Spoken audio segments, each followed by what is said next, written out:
भाजी तुझी वर ताजी आतून खराब. नको दाऊ फुकाचा रुबाब, तुझी भाजी आतून खराब. नको दाऊ फुकाचा रुबाब, तुझी भाजी आतून खराब.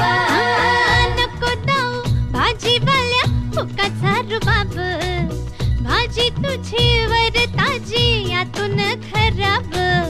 गोड गोड बोलशील पाडशील भशी, भाजी तुझी पाटी मंदी घेऊ तरी कशी. आजकाल कुणाचा बिवर वसाना, राणी माझ्या मळ्यामंदी घुसशील काय.